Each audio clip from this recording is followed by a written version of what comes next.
Hello students, BA part second के students को मैं डॉक्टर मनोरमा त्यागी मनोविज्ञान विषय में पेपर फर्स्ट में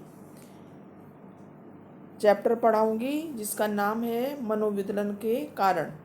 मनोविचलन मानसिक रोग के बारे में इससे पहले 2 वीडियो में मैंने आपको बताया। पहले वीडियो में मनोविचलन क्या है, मनोविचलन के लक्षण कौन कौन से हैं। दूसरे वीडियो में मैंने आपको बताया मनोविचलन के प्रकार कौन कौन से हैं।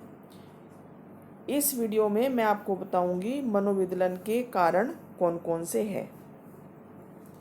कारणों की अगर हम बात करें तो मनोविचलन के बहुत सारे कारण हैं। उसमें जो कारण हैं इसमें उनको हम 3 श्रेणियों में बांट सकते हैं।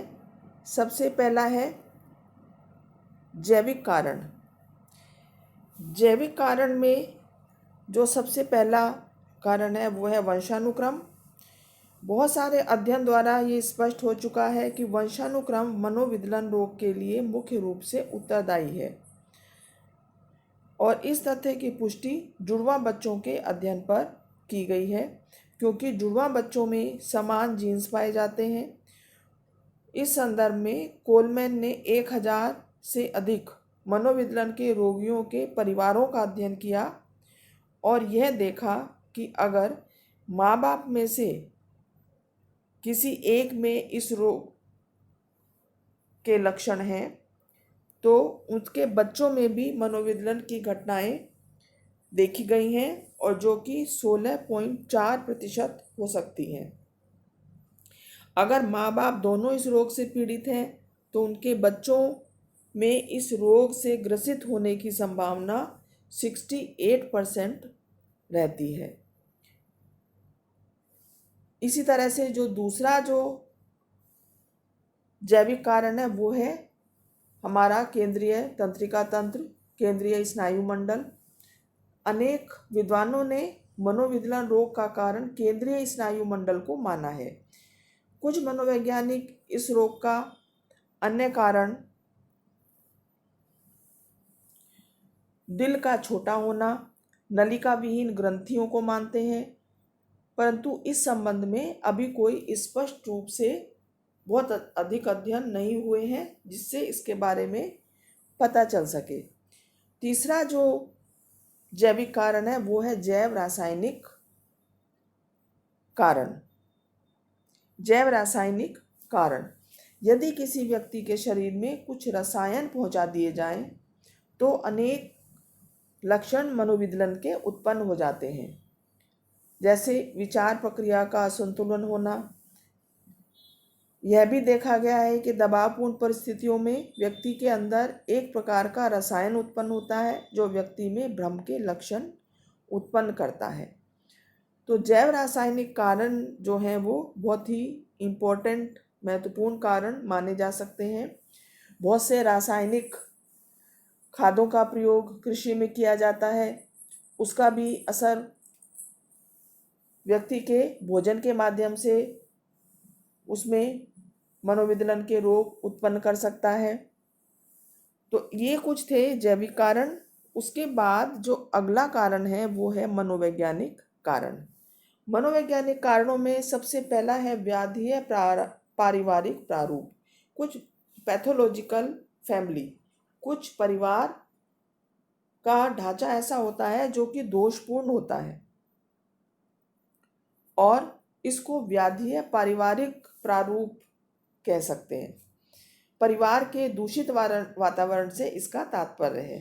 परिवार का दूषित वातावरण अनेक प्रकार का हो सकता है, जैसे मनोविचलन के रोगियों का अगर हम इतिहास देखें तो पता चलता है कि इन रोगियों की मदर जो हैं वो अधिकतर तानाशाही प्रवृत्ति की, तिरस्कार करने वाली या उपेक्षा करने वाली या अति संरक्षण प्रदान करने वाली पाई गई।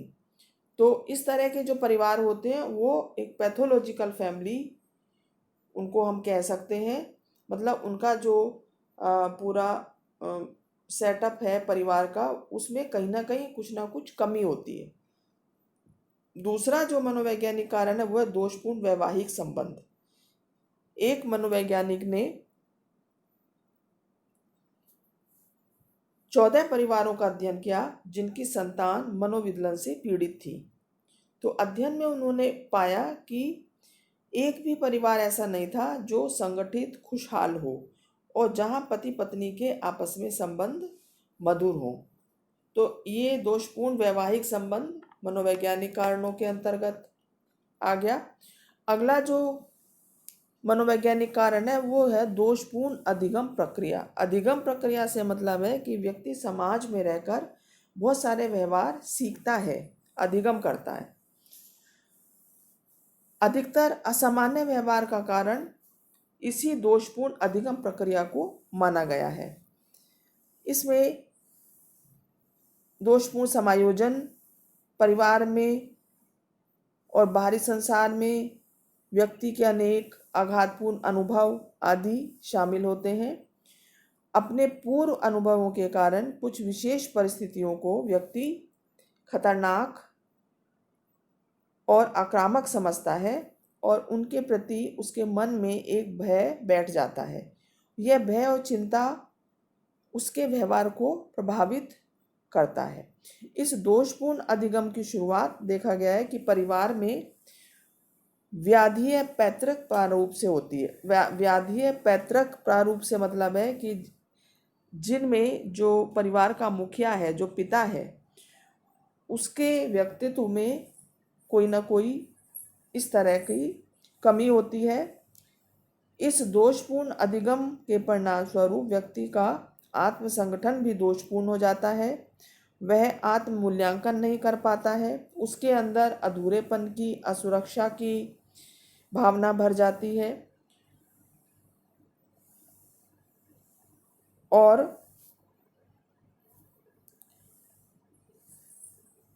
दो मुख्य क्षेत्र हैं जो कि इस प्रकार के दोषपूर्ण अधिगम से सबसे अधिक प्रभावित होते हैं, जैसे आंतरिक आवेगों पर नियंत्रण और दूसरा है संतोषजनक पारस्परिक संबंध स्थापित करना। तो ये दोनों ही दोषपूर्ण अधिगम या जो गलत व्यवहार सीखता है व्यक्ति अपने परिवार में पिता से, माता से, उसके फलस्वरूप उसके अंदर ये लक्षण विकसित होते हैं। अगला जो कारण है मनोवैज्ञानिक कारण, दोषपूर्ण सामाजिक रोल अधिगम।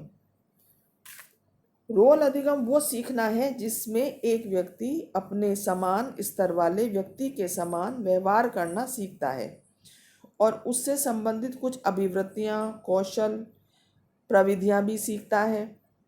मनोविकलन के रोगी का ये जो सामाजिक रोल अधिगम है, जो समाज में वो विभिन्न भूमिकाएं सीखता है, वो दोषपूर्ण होती है। मतलब वो संतोषप्रद नहीं होती, उसमें कहीं ना कहीं कुछ ना कुछ कमी होती है, क्योंकि व्यक्ति को समाज में अनेक प्रकार की भूमिकाएं करनी होती है, जैसे एक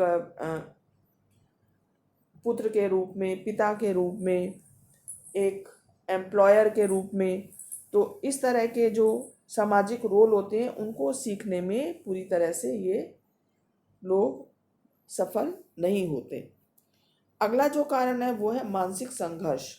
मानसिक संघर्षों से मतलब है कि मनोविकलन के विकास का ये एक प्रमुख कारण है। इस तरह के जो व्यक्ति होते हैं अनेक मानसिक संघर्षों के शिकार होते हैं। मानसिक संघर्षों से बचाव के लिए व्यक्ति ऐसे व्यवहार करना प्रारंभ कर देता है जिनका अन्य व्यक्ति उपहास करते हैं अथवा जिनके कारण व्यक्ति को सामाजिक दंड दिया जाता है या वैधानिक दंड दिया जाता है। इससे उसके व्यवहारों में और भी अधिक अव्यवस्थाओं का आना प्रारंभ हो जाता है। अगला जो कारण है मनोवैज्ञानिक वो है पूर्वकालीन आघातपूर्ण अनुभव, कि जिन बालकों को अपने बाल्यकाल से ही कोई मानसिक आघात लग जाता है वो मनोविकलन के जल्दी ही शिकार हो सकते हैं। जैसे शिशु अवस्था में माता पिता की मृत्यु, दोनों के बीच तलाक, पारिवारिक विघटन आदि, ये सारे जो हैं वो मानसिक संघर्षों के कारण हो सकते हैं। इसके अलावा जो तीसरा कारण है मनोविदलन का, वो है सामाजिक सांस्कृतिक कारण। कि जहाँ एक और मनोविदलन का कारण संवेगात्मक विचार प्रक्रिया का विघटन है, वहीं सामाजिक सांस्कृतिक कारण भी मनोविदलन के विकास में सहायक होता है। क्योंकि विभिन्न समाज और संस्कृति में पाए जाने वाले मनोविदलन में प्रकार का भी अंतर देखा गया है। उदाहरण के लिए अफ्रीकन आदिवासी जाति के लोगों में हैबिफ्रेनिक टाइप का जो मनोविदलन मानसिक रोग है वो अधिक पाया जाता है। तो सामाजिक सांस्कृतिक कारक अनेक प्रकार के हो सकते हैं, जिसमें प्रमुख पहला है सामाजिक आर्थिक स्तर। ये देखा गया है कि निम्न सामाजिक आर्थिक स्तर वाले परिवारों में मनोविदलन के केस अधिक देखने को मिलते हैं, विशेष रूप से बड़े शहरों में, जहां पर तीव्र सामाजिक परिवर्तन होते रहते हैं। स्पष्ट रूप से सामाजिक विघटन, तीव्र परिवर्तन, असुरक्षा, गरीबी, जीवन की कठोरता आदि जो कारक हैं शहरी जीवन में ज़्यादा मात्रा में पाए जाते हैं। जातीय कारक अगर हम देखें तो अनेक अध्ययनों में मनोविदलन के विकास में जातीय कारकों की भूमिका देखी गई है। कुछ अध्ययनों में यह देखा गया है कि यदि विभिन्न जातियों में, जैसे अफ्रीकन, एंग्लो अमेरिकन के मानसिक रोग की मात्रा में सार्थक अंतर नहीं होता, यदि वो समान वर्ग, शिक्षा, सामाजिक आर्थिक स्थिति के होते। मतलब एक समान वर्ग, शिक्षा, सामाजिक आर्थिक स्थिति अगर होती है तो मानसिक रोग जो है वो कम होते हैं। उपचार की अगर हम बात करें, मनोविदलन के उपचार, तो मनोविदलन के रोगियों का इलाज बहुत सारी विधियों द्वारा किया जा सकता है, जैसे रसायन चिकित्सा विधि।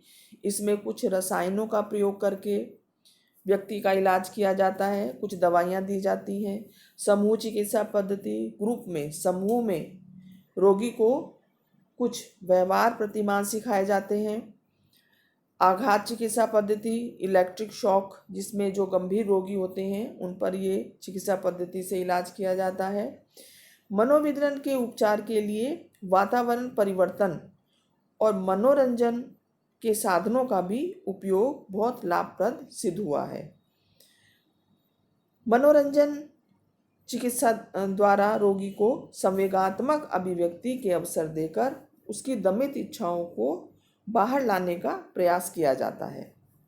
अगर हम इसका रोग फलानुमान देखें कि रोग के ठीक होने की संभावना, तो ये देखा गया है कि अस्पताल से ठीक होकर निकलने पर भी रोगी को अगर बाद में देखभाल ना की जाए तो ये रोग फिर से होने की संभावना रहती है।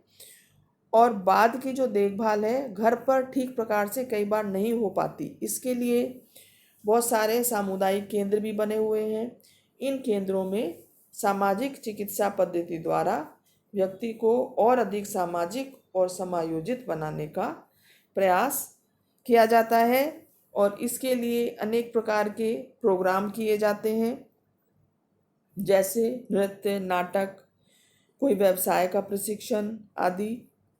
रूस और अमेरिका, फ्रांस आदि जो बड़े बड़े देश हैं, और अब तो भारत में भी इन सामुदायिक केंद्रों की संख्या में काफ़ी बढ़त हुई है। तो स्टूडेंट्स, आज मैंने आपको बताया कि मनोविदलन मानसिक रोग के कौन कौन से कारण हैं, जैविक कारण कौन कौन से हैं, मनोवैज्ञानिक कारण कौन कौन से हैं, सामाजिक कारण कौन कौन से हैं, और इन रोगियों के उपचार के लिए कौन कौन सी पद्धति काम में लाई जाती है। रसायन चिकित्सा पद्धति, मनोरंजनात्मक चिकित्सा पद्धति आदि, आघात चिकित्सा पद्धति के द्वारा इनका इलाज किया जाता है और ठीक होकर वापस आने पर इनका अनेक सामुदायिक केंद्रों में भी बाद में आफ्टर केयर की जाती है, जिससे कि ये रोग दोबारा से उत्पन्न ना हो। तो यहाँ पर आज मैं अपना ये लेक्चर समाप्त करती हूँ। Thank you so much students.